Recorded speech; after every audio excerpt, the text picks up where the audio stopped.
दूर एक जंगल में बहुत सारे चिड़े साथ में रहते थे।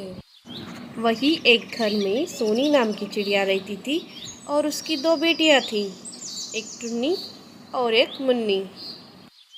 टुन्नी स्वभाव की शांत और सुशील चिड़िया थी, तो वही विपरीत मुन्नी थोड़ी चालाक और खूबसूरत चिड़िया थी। टुन्नी के सांवले रंग की वजह से घर में कोई उसे ज़्यादा पसंद नहीं करता था। घर के सारे काम टुन्नी से करवाए जाते थे और मुन्नी माँ की चापलूसी करके सारे काम करने से बच जाती थी। बेचारी टुन्नी बर्तन धोना, खाना बनाना, आटा पीसना, घर के सारे काम टुन्नी किया करती थी। एक दिन टुन्नी की तबीयत बहुत ख़राब हो गई और उसे तेज़ बुखार आ गया।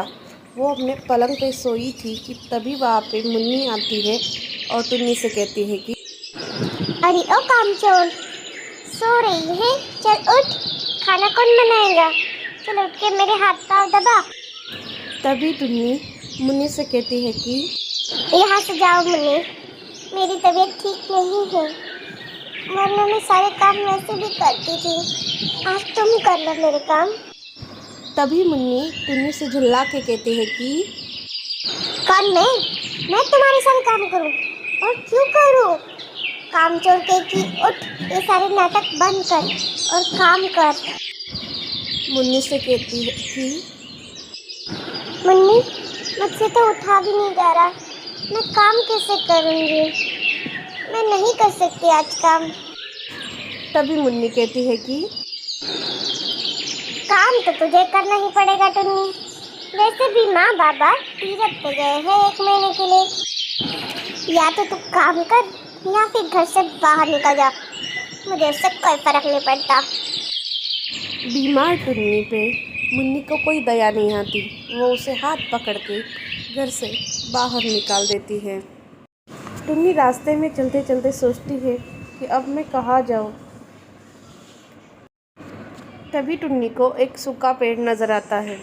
टुन्नी सोचती है, अरे इस हरे भरे जंगल में ये पेड़ क्यों सूख गया है? बेचारा, चलो मैं इसे थोड़ा पानी डाल देती हूँ। टुन्नी उस पेड़ को पानी डाल देती है।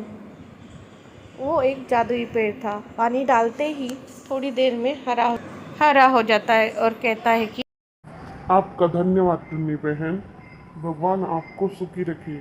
इतने दिनों से मैं सूखा पड़ा हूँ, मुझे किसी ने पानी नहीं दिया। भगवान आपको सुखी रखे।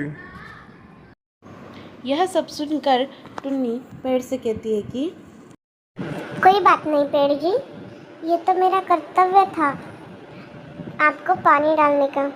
आपका शुक्रिया मुझे दुआएं देने के लिए। पेड़ का धन्यवाद कर टुन्नी अपने आगे के लिए निकल जाती हैं। टुन्नी को आगे एक साधु बाबा एक पेड़ के नीचे तपस्या करते हुए दिखते हैं। साधु बाबा के आजू बाजू में ढेर सारा कचरा जमा हो चुका था। उसे देख के टुन्नी सोचती है कि इस कचरे की वजह से साधु महाराज को कितनी तकलीफ होती होगी।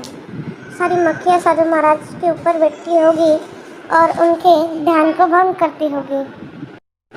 यही सोचकर टुन्नी उन पत्तियों को उठा के फेंकने लगती है। टुन्नी को काम करते हुए देख साधु महाराज खुश होकर बोलते हैं, वाह चिड़िया, तुमने बहुत अच्छा काम किया। इससे मुझे बहुत तकलीफ हो रही थी, तुमने ये साफ करके बहुत अच्छा किया। मुझे तुम्हारे बारे में सब कुछ ज्ञात है बेटा। मुझे पता है कि तुम किस तकलीफ से गुजर रही हो। एक काम करो, मैं तुम्हें एक जादुई आईना देता हूँ, उसमें एक बार देखना, सिर्फ तुम्हारी सारी तकलीफें दूर हो जाएगी। ऐसा कहने के बाद साधु महाराज के हाथ में एक आईना प्रकट होता है।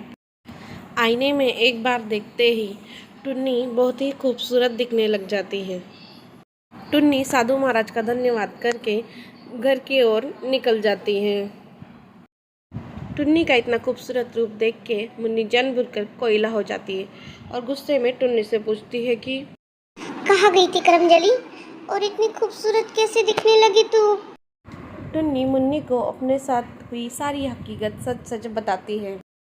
उसे सुनकर मुन्नी टुन्नी से कहती है कि देखो मैं भी वहीं पे जाऊंगी और तुमसे ज़्यादा खूबसूरत बन के आऊंगी और ज़्यादा खूबसूरत। ऐसा कहकर मुन्नी जंगल की ओर निकल जाती है।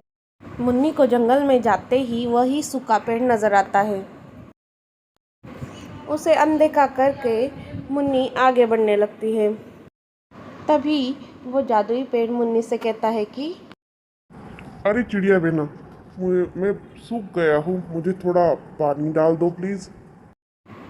तभी मुन्नी पेड़ से कहती है कि मैं तुम्हें पानी क्यों डालूं? इसमें भला मेरा क्या फ़ायदा? बिना फ़ायदे के मैं कोई काम नहीं करती।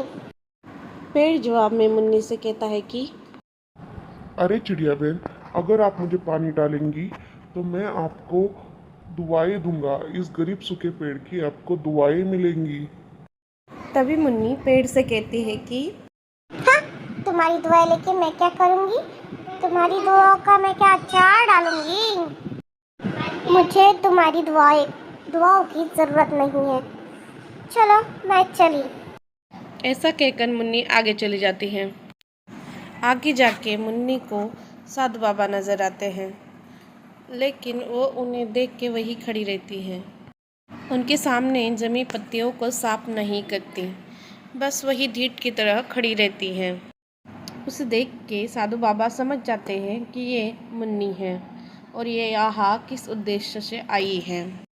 साधु बाबा मुन्नी से कहते हैं कि क्या तुम्हें भी जादुई आईना चाहिए बेटी? क्या तुम उस जादुई आईने के लिए यहाँ पे आई हो?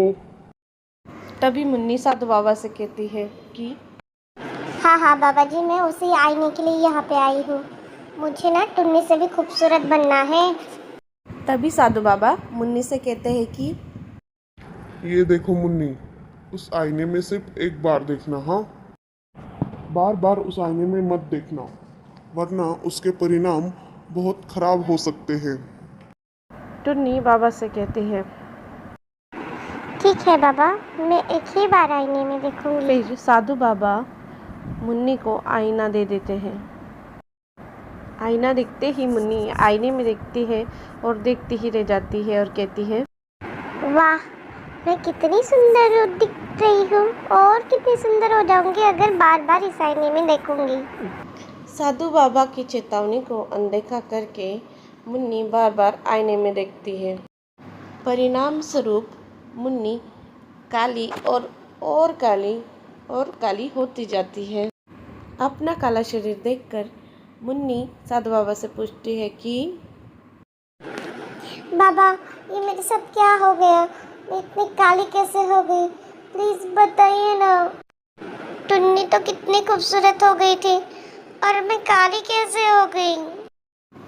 तभी साधु बाबा मुन्नी से कहते हैं कि अरे नादान चिड़िया, मैंने तुझे पहले ही कहा था कि आईने में बस एक बार देखना, बार बार नहीं। तभी मुन्नी रोते हुए साधु बाबा से कहती है कि प्लीज बाबा जी, मुझे पहले जैसा बना दीजिए। मुझे नहीं बनना ज़्यादा सुंदर। तभी बाबा जी मुन्नी से कहते हैं कि इसमें मैं अब कुछ नहीं कर सकता, ये सब तुम्हारे कर्मों का नतीजा है। मुन्नी बस रोते रह जाती है। इसीलिए हमारे बड़े कह गए हैं, हमें ज़्यादा लालच नहीं करना चाहिए। लालच का फल हमेशा बुरा होता है। जो हमारे पास होता है उसी में हमें संतुष्ट रहना चाहिए। अगर आपको टुन्नी चिड़िया की कहानियाँ पसंद आती है तो मेरी वीडियो को लाइक और चैनल को सब्सक्राइब ज़रूर कीजिएगा।